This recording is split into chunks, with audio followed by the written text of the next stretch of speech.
Oil just exploded.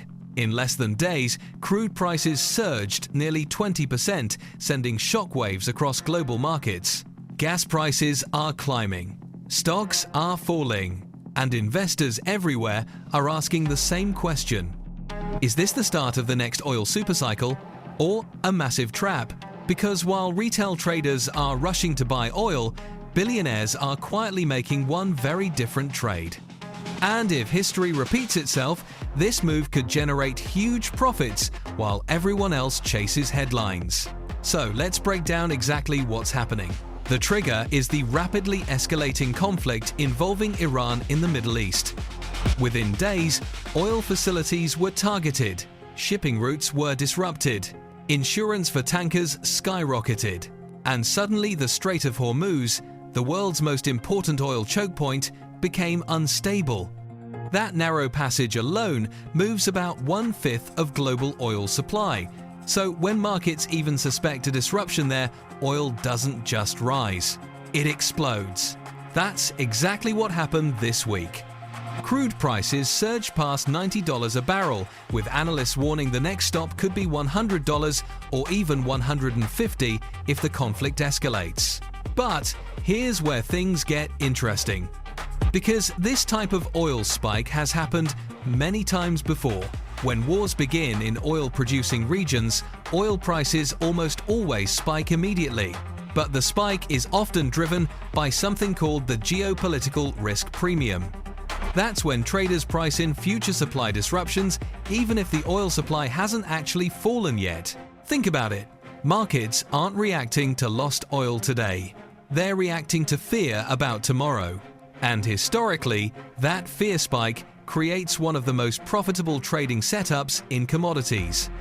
Because once the panic hits, one of two things usually happens. Scenario 1. The war escalates and oil continues exploding. Scenario 2. The war stabilizes and oil crashes just as fast. In both cases, volatility becomes massive. And that's where the smart money moves. Most retail traders respond to headlines like this by doing the obvious. They buy oil. But hedge funds and institutional investors often do something very different. Instead of chasing the price spike, they trade the volatility around oil. That means positioning in energy producers, oil futures spreads, options on crude, tanker companies, and refiners. Why?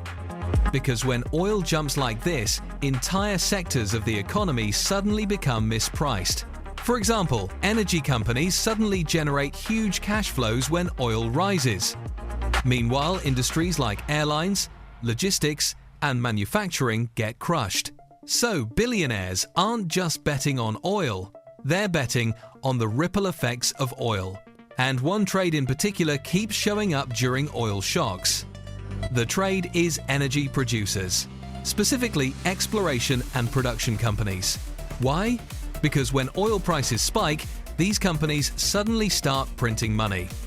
Their costs stay relatively stable, but the oil they sell becomes dramatically more valuable. That means revenue explodes. Margins explode. Free cash flow explodes. And Wall Street analysts say this sector still hasn't fully priced in higher oil yet, even after the recent surge.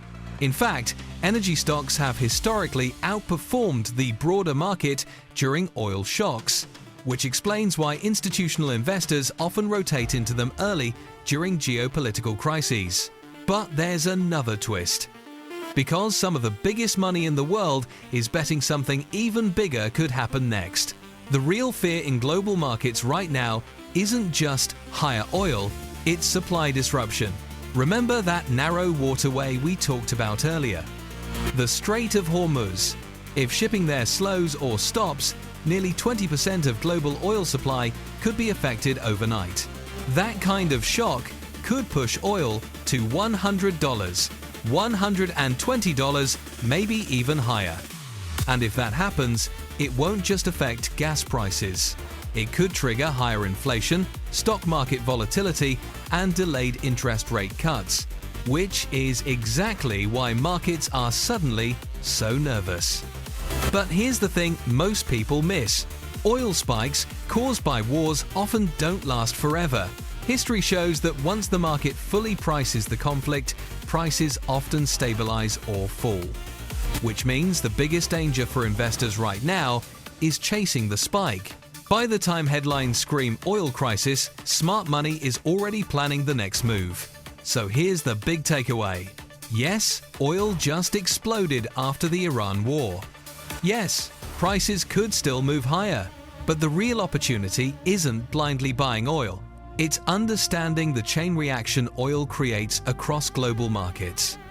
Because while the crowd chases headlines, the smartest investors are already positioning for what happens after the spike. And in volatile markets like this, that's where the biggest money is made.